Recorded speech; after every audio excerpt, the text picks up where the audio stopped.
Ocean social media no so video be circulate a video ni mo no president of the small scale mining association wa Asante Region so area ho no why audio e dey to omo platforms WhatsApp platforms so small scale Galamsey 4 platforms so say IGP tax force no say no there's omo push ye na say na ye nti omagu IGP tax force no Galamsey tax force no omagu no ye o man so na nse no omo tete no omagu tax force no nti no adechi ate se na me no ka say obi amfa ne machine ensan enko site enko start enye adwuma na wo so ya che o machine was a operation no be ne fa documents bra ne enko je o machine ma asemi beto dwai se bia ama abufu abapa. We are trying all our best say be fight Galamsey no but task force no so I attend they say you see ya me be Mahama say we good task force no IGP say we withdraw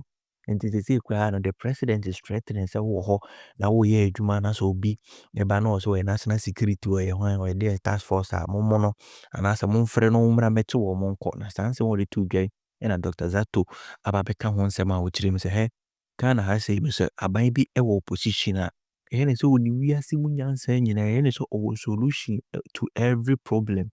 Sa and a in a case of NDC or more opposition and a state of emergency, and I say they thought say they knew everything and a bad dollar no cry bit me their call 5 cities and so ne mkoya artificial year BC 10 and understand a bubu ni ko 11 is it na be ko da so the ni baby e be kwa ni baby e be ko na busian sem no de sema huye papa na nem de ko no akuti nsema video na aliki online and nsema Dr. Zaato and so they are to join be we are comment section as now so share why they have Tvghana so by channel no so today and no like and watch share we and watch subscribe so am I.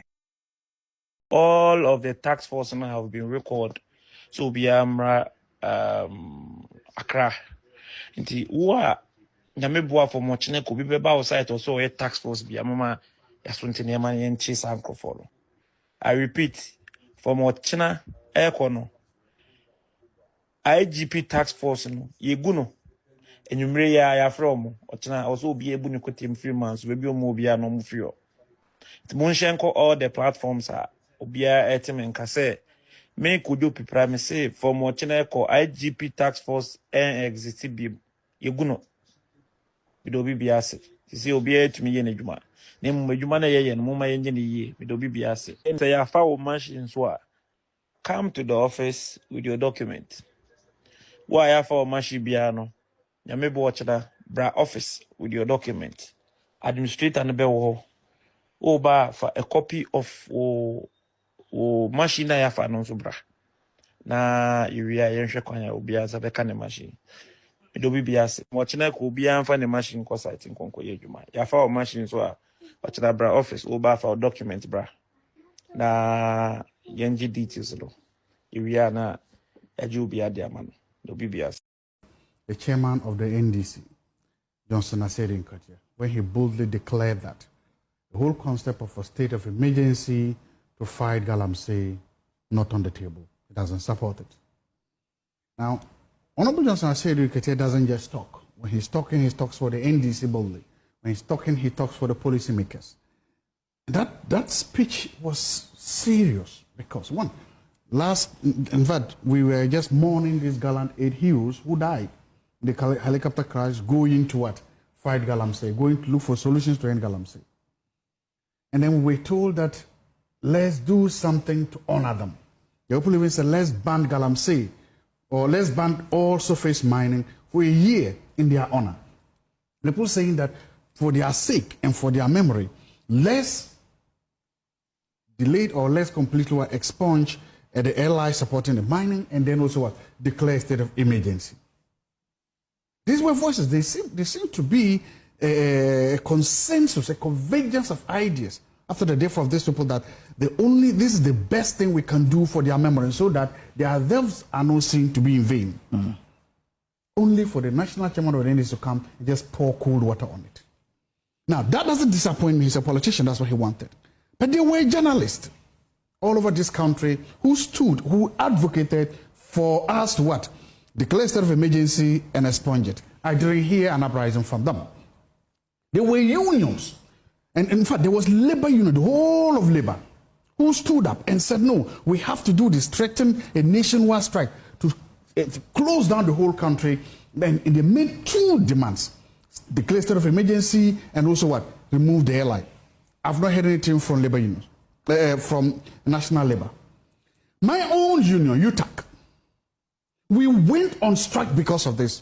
National union leaders and local union leaders told us that Galamsey was an existential crisis. Almost a month, or no, there were 2 weeks to examinations. We closed down the universities. Students in the University of Ghana had to sit there doing nothing, waiting. The academic calendar thrown into tatters because we held politicians hostage almost 2 months or 3 months to an election because of Galamsey.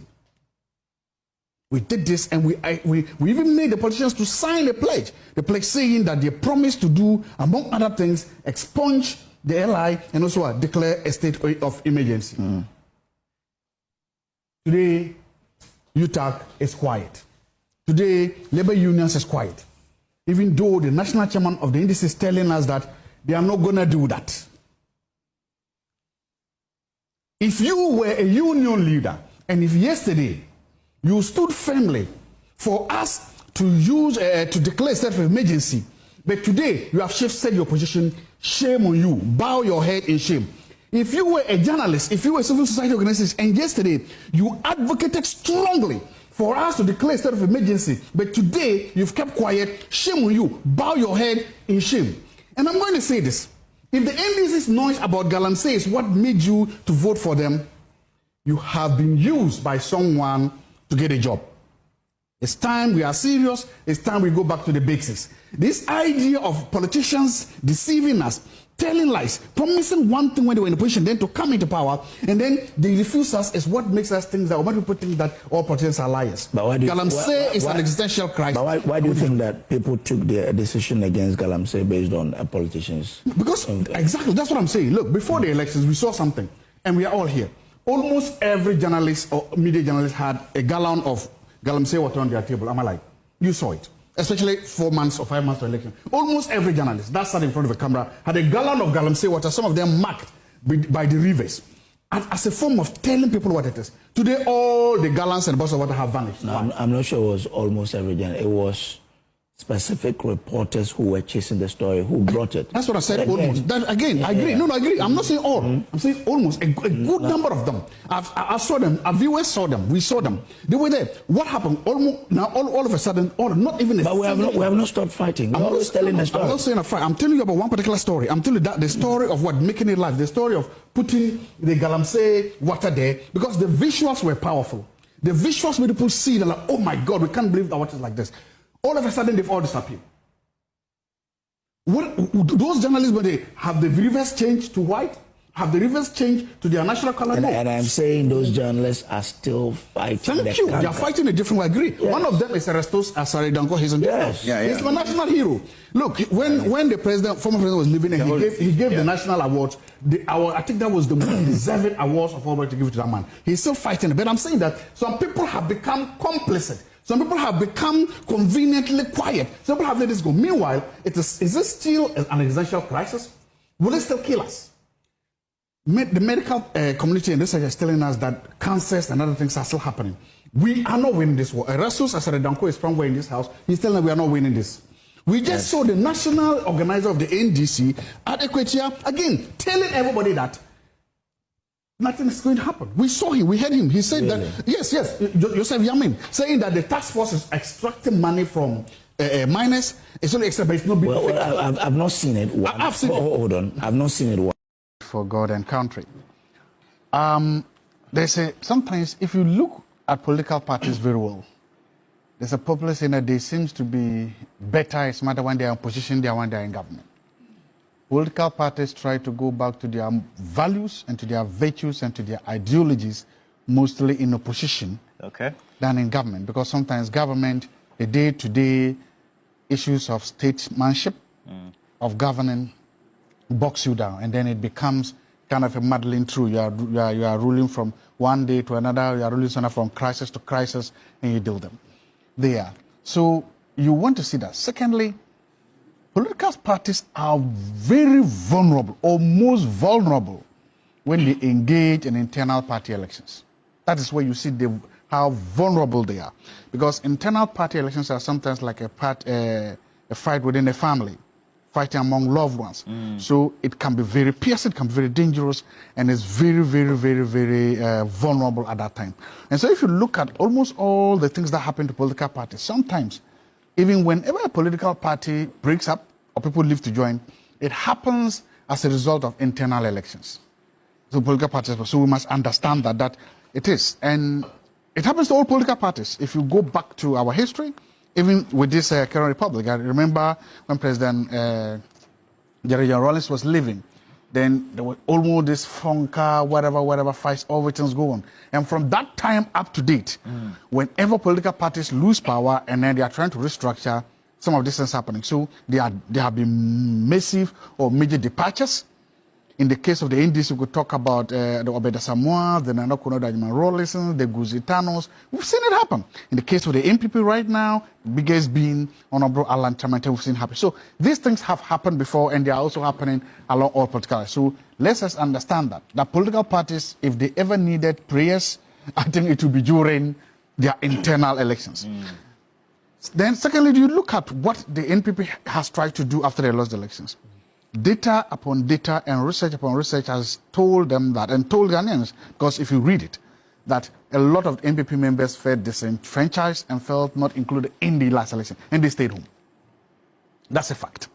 So as a party, what then do you do when you have been told, or when you realize that this has happened? You try to re-engage and re-involve them. And the first thing the NPP did, look, was to say, we are open to change. We are open to reforms. It's a clean sheet. Come to us with any suggestion whatsoever that you have, that you want to happen. And I think the people who belong to the party and people who love the party did that. They took that opportunity. They submitted memoranda. They went there, and then plus all these things, and then they put it together and they send it back to the same people to say, look, this is what you claim. So one, if you claim you love the NPP, then you should have participated in this process. My problem right now with some people is that when there's a problem and you refuse to be part of the solution, and you only celebrate being on the and criticizing, it doesn't move the ball forward. It doesn't move the ball up. I don't understand. Who are you referring to? I'm talking to people who find opportunities and refuse to act, and then only celebrate criticizing. So I was happy that the party did that. You mean there are some people on the sidelines? I'm just saying that it's important that whenever there's an opportunity to do good work, that people should invest in it and help to make the process better. They did that. And one of the biggest results of that was to say that, look, let's add more people. Again, this is one of the times I'm going to say, adopt the umbrella thing. Whenever people are setting up tents, bigger tents, whenever people are using umbrellas to bring more people, it's a good thing, especially in democracy. Democracy are numbers. So if the idea is that, look, we have, our delegates were about 3,000, or your delegates were about 30,000, 40,000, you're saying, look, let's increase that by another 50%. That is good. Whenever you are bringing more people, you see, one of the biggest problems of corruption in this country starts with the political parties and their delegate system. If you really want to fight corruption in this country, you must go back and look at how political parties elect their leaders. You can go to a constituency that has about 50, 60, or 70,000 voters, and the delegates are just about 1,000.